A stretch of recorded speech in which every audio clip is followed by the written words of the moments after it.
Hey, what up guys? How you doing? It is Lasty here. Welcome today to a new FIFA 20 Ultimate Team Squad Builder. Today we're looking at the Weekend League Budget Squad, and this video is presented by EA Gamechangers. Massive thanks to EA for flying me out to Amsterdam to attend the capture event where I was able to obtain this footage for you guys.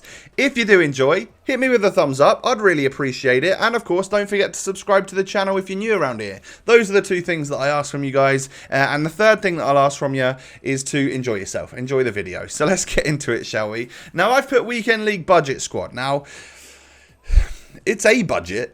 Whether or not it's the cheapest budget, I don't think is the case.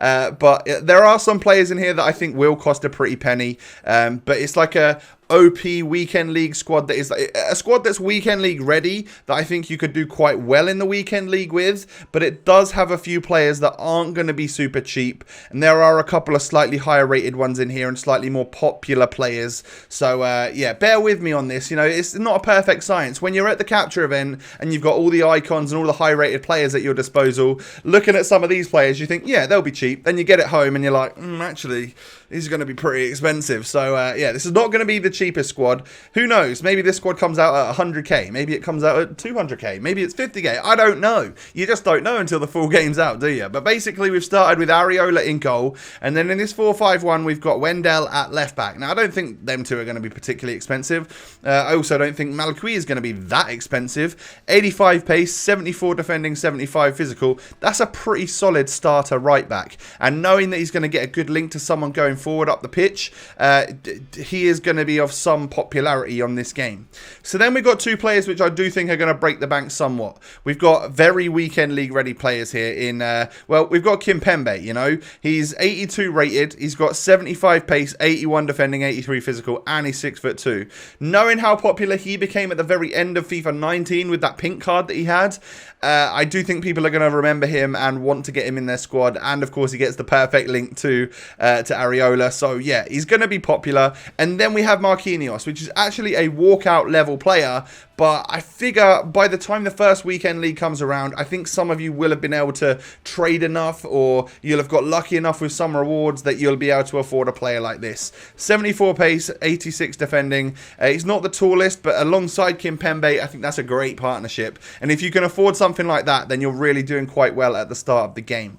Then moving on into the midfield, then we start off with the 82 rated Thomas Partey, who looks like a monster this year. 73 pace, 77 dribbling, 72 shooting, 77 passing, 79 defending, and 84 physical. 6'1" with medium high work rates. There is nothing not to like about that player.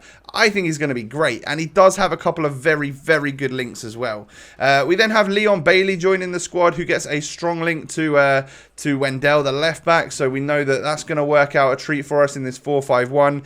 And of course, we'll have a game plan, so it doesn't actually play in the 4-5-1 here. This is going to be a 4-2-3-1 squad. I'm sure a lot of you will have figured that out simply because my left cam is Hector Herrera. But Irving Lozano, that's the next player that I think is probably going to cost quite a lot, just simply because, I mean, Castro hyped him up, and there's a lot of people that know who Castro are. There's a lot of people that know who Lozano is as well. And he's got 93 pace, 83 dribbling, and 4-star skill moves. So yes, he is going to be expensive, but I think he's also going to be a pretty good player to use in your Weekend League. Now, Hector Herrera features as an 82 rated from Atletico, just like Thomas Partey. Again, stats super well rounded. Again, 6'1", good high work rates, 3-star skill, 4-star weak foot. That's a solid duo. Partey and Herrera as your two CDMs. That's a very solid duo in my opinion. And then you move forward to the more technical players like João Felix, who also gets a link to these two players from Atletico Madrid, right? 82 pace, 81 dribbling, 80 shooting, 5'11", and of course he's been brought into FIFA 20 Ultimate Team with 5-star skill moves. So there's a lot of hype about this youngster, and you just know that he's going to be a trickster on the game and someone that's actually going to be really fun to dribble with and score some nice skillful goals with. So then this is the most important player in this squad, in my opinion. It is Inaki Williams. Now, for a couple FIFAs now, he's actually been a very good OP player, and there's no doubt about it. He is the same again this year at 94 pace. Yeah, that's right, 94 pace, 80 dribbling, 80 shooting, 5'11", 4-star skill moves. Yes, he has a 2-star weak foot. Is that a massive problem? I actually didn't notice it when I was in game, and it was only when I got back to then record the squad builder part that I really noticed he had 2-star weak foot. Genuinely, it didn't phase me. It didn't bother me. I don't think I even tried to shoot on his left foot. So I guess that's why I would never have found out. So if you can keep on the correct foot of this player, I think he's going to be a monster for you. So that's the squad. Hopefully you like it. Hit me with a thumbs up if you did. We need to go into some gameplay now. Now, I only got a couple of games with this squad once again, just like all of my squad builders. So hopefully you'll enjoy some of the clips that we were able to get. Whether that be successful passes, a nice string of little passes in a row, maybe a shot, maybe a goal, maybe, I don't know, a couple of skill moves or something. That's basically what I've got for you here. And I do endeavour to play the game an awful lot more when the game comes out. But we were limited to a couple of days at the capture event, as I've told you guys before. So I missed that opportunity there, which was pretty straightforward, I thought, with João Felix. Maybe I should have hit finesse to try and whip the ball around the defender. But what a block off the line that was from my opponent. Now, that was a beautiful shot from Inaki, and it was such a shame that it didn't end up going in. I hit it green. I hit it with that powerful finesse style of shot, and it just cannons off the bar. A really nice shot, and that was against Kazui right there. I end up losing 2-0, but he was a good player, so it happens from time to time.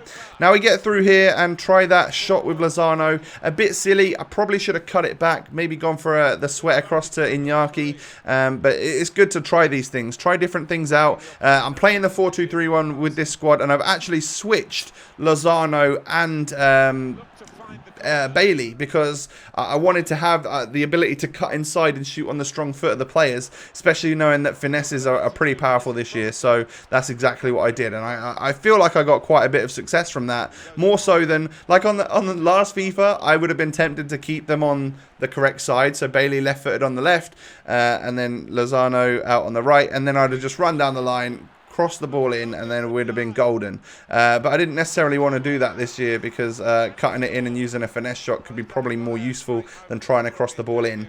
You ain't scoring many headers on this game, that's for sure. I mean, that's with this particular build anyway. Maybe it changes as the game goes on, but I was not scoring many headers. So we pulled away from the defence there and scored a nice low-driven shot with Inaki there to get our goal.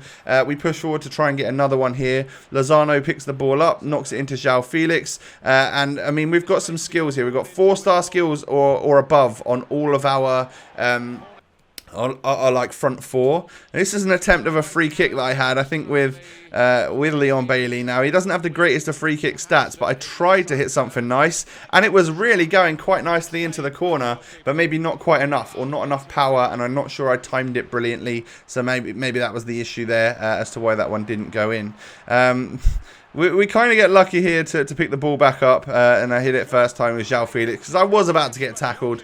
But you can just tell that certain shot types, you're going to need to be a lot more composed this year. Like, we get through here with Lozano, and I feel like I'm in such a composed state that I can slow down, hit the shot, and even though I hit it red, I had so much time to slow down a bit and then get that shot in the right angle that it actually still went in. Now, if I had loads of defenders around me and I hit it green, there's actually a chance that it probably wouldn't have gone in. But I think we just had so much time and space there that's why that one still flies in the back of the net. What do you think about that, by the way? Like, some more red time shots going in, and some more green time shots, like maybe not necessarily always going in. I'd be curious to know your thoughts on that, because I feel like every shot type should be able to score every now and again. Like, just because you hit it red, I don't think it should necessarily go sky high and you guarantee miss. But I obviously don't think it should happen all of the time. The other thing to note about this game right here is that the very final game that I played was actually in Mystery Ball within friendlies.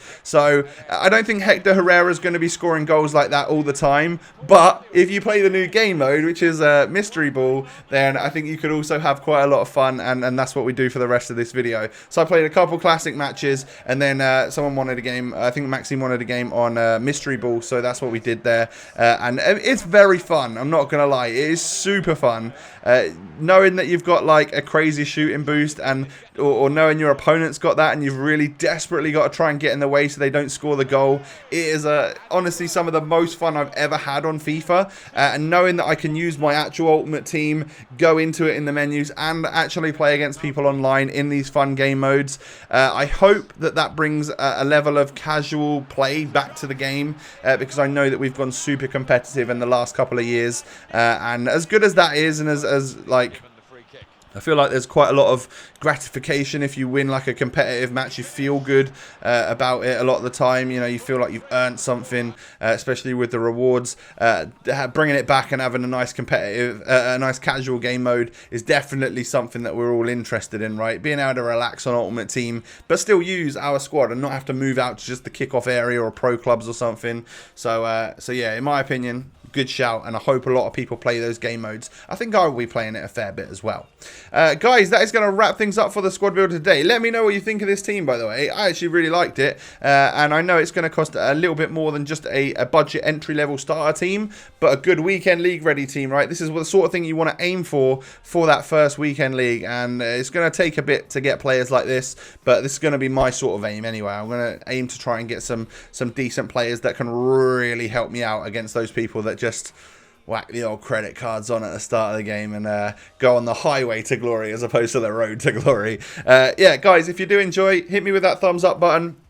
Subscribe to the channel if you're new around here. I'd really appreciate that. And of course, don't forget to follow me on social media. The links are down below in the description. Make sure you have a lovely day, everyone, and I'll catch you tomorrow with a Bundesliga squad builder. Peace.